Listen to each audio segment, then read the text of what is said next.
વડોદરા શહેરના લાલબાગ પાસે આવેલા ખાનગી કોન્ટ્રાક્ટરની સાઇટ પર રહેતા જે કામદારો છે તેઓમાં ડેન્ગ્યુના કેસ વધ્યા, જેને લઈને આરોગ્ય અમલદાર અને વોર્ડની ટીમ દ્વારા સરપ્રાઇઝ ચેકિંગ હાથ ધરવામાં આવ્યા। સરપ્રાઇઝ ચેકિંગ કરતી વેળાએ ધ્યાનમાં આવ્યું કે જ્યાં આ કામદારો રહે છે એ રહેણાંક વિસ્તારમાં ખૂબ જ ગંદકી છે અને ગંદકીના કારણે મચ્છરોનો ઉપદ્રવ વધી ગયો છે, ને જેના કારણે ડેન્ગ્યુના કેસ વધી રહ્યા હતા, જેને લઈને નોટિસ પણ પાઠવવામાં આવી છે। લાલબાગ બ્રિજ નીચે રેલ વિકાસ નિગમ લિમિટેડ દ્વારા ખાનગી કંપનીને કોન્ટ્રાક્ટ આપવામાં આવ્યો છે। અહીં કોન્ટ્રાક્ટરના કામદારોને રહેવા માટે હંગામી આવાસ બનાવવામાં આવ્યા છે। સાથે કામદારો અહીં પોતાનું રસોડું પણ ચલાવે છે, જેના કારણે અહીંયા અસહ્ય ગંદકી થવાથી ડેન્ગ્યુના 5 થી 6 કેસ નોંધાયા છે। ત્યારબાદ સફાળા જાગેલા પાલિકાનું આરોગ્ય તંત્ર સરપ્રાઇઝ વિઝિટ માટે પહોંચ્યું।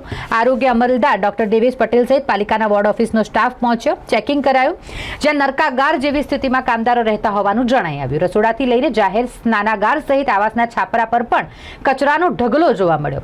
આ સાથે પાણી ભરાઈ રહેવાને કારણે ડેન્ગ્યુના મચ્છરો પણ વધ્યા હોવાનું સામે આવ્યું।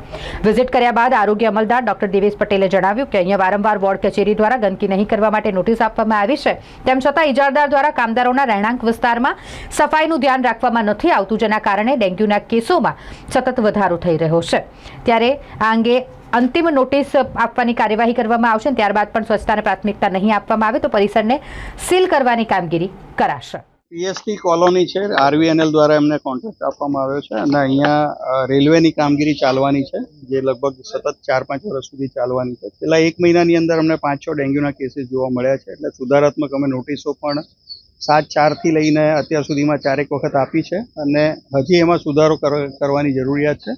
એટલે અમને એમના ઓફિસર્સને બોલાવીને એમને સમજાવીને એમાં કરેક્શન કરવા માટેનું સૂચન આપ્યું। તમે જે અમે જોયું કે ઘણી બધી ક્ષતિઓ જોવા મળી, કઈ ક્ષતિઓ જોવા મળી ને આપ દ્વારા આમાં ઘણી બધી જગ્યાઓ એવી છે કે જ્યાં પાણી ભરેલા દેખાય છે, જ્યાં એ લોકોના સ્લોપ બરાબર નથી અને સ્લોપના કારણે એ થાય છે। પછી પાણી જ્યાં બહાર નીકળે છે ત્યાં ખાળકૂવાની જરૂરિયાત છે, તો એ ખાળકૂવા માટે પણ સૂચન કર્યું છે। ઘણી જગ્યાએ પાણી વહેતું છે, પાણી પણ બંધ કરવા માટે સૂચન કર્યું છે અને બાકી મેડિકલ સારવાર એ તો અમારી ટીમ ઉપલબ્ધ છે, એમની પણ ટીમ અહીંયા ઉપલબ્ધ છે। એ લોકો પાસે ફોગિંગના મશીનો છે, પાવડરની પણ વ્યવસ્થા છે, એ લોકોએ આંગણવાડી પણ બનાવેલી છે અહીંયા અને એ બધી વ્યવસ્થાઓ છે, પણ જે નાની નાની ત્રુટીઓ છે જેના કારણે મચ્છર પેદા થવાની શક્યતા છે, એ બધા જ સુધારાત્મક પગલાં અમે લેવા માટે જેમની માલિકીની જમીન છે, ધારો કે એની સામે અમે આ જે છે ને આખી વ્યવસ્થામાં આરવીએનએલ જે છે એમણે આ કોન્ટ્રાક્ટ આપ્યો છે, એટલે એમને પણ જાણ કરશું। પીએસટી જેણે આ કોન્ટ્રાક્ટ લીધેલો છે એને પણ જાણ કરશું અને જેને આ જગ્યા ભાડે આપી છે મહારાજાશ્રીએ એમને પણ અમે જાણ કરશું। 3 દિવસે એસએસજી હોસ્પિટલ અમારા વોર્ડના અંદર આવતા અર્બન હેલ્થ સેન્ટરની મુલાકાત લેતી હોઉં છું કે કયા પ્રકારના પેશન્ટ આવતા હોય છે, વિસ્તારના લોકોને શું તકલીફ પડી રહેતી હોય છે, એનું ધ્યાન માટે જતી હોઉં છું। આજે અર્બન હેલ્થ સેન્ટર ઉપર જતાં જાણમાં આવ્યું કે 7 કેસ આવ્યા છે અહીંયા આગળ।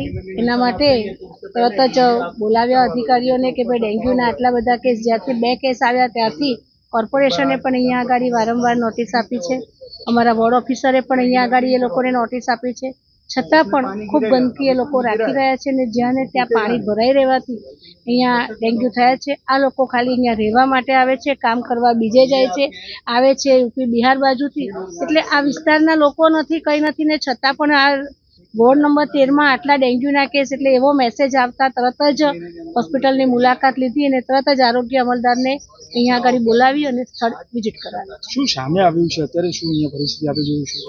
અહીંયા આગળ ખૂબ પતરાની ઉપર બધા કચરો બહુ છે, નીચે પણ જે એમણે નીક બનાવી છે ડાયરેક્ટ પતરાની પાછળ જ ખુલ્લામાં પાણી જાય છે, ડ્રેનેજના ઢાંકણા પણ એમના ખુલ્લા જ હોય છે, એટલે પાણી ભરાવાના લીધે ડેન્ગ્યુના મચ્છર થતા હોય છે, એના લીધે અહીંયા આગળ લોકોમાં બીમારી।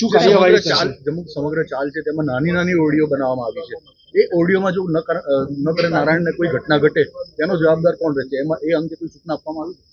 એ અંગે અમારા અધિકારીએ પણ સૂચના આપી છે, જે તે અહીંયા આગળ આરએમડી વિભાગના જે મેનેજર છે એમને પણ સૂચના આપી છે અને અત્યારે પણ કીધું છે એમને કે હવે આજ પછી આવું કંઈ પણ થવું ન જોઈએ, કોઈ પણ જાનહાનિ થશે તો જવાબદારી સંપૂર્ણપણે એ લોકોની રહેશે। જે ક્ષતિ જણાઈ છે આરોગ્ય વિભાગને લગતી, લોકો સામે શું કાર્યવાહી થવાની શું માનવું છે?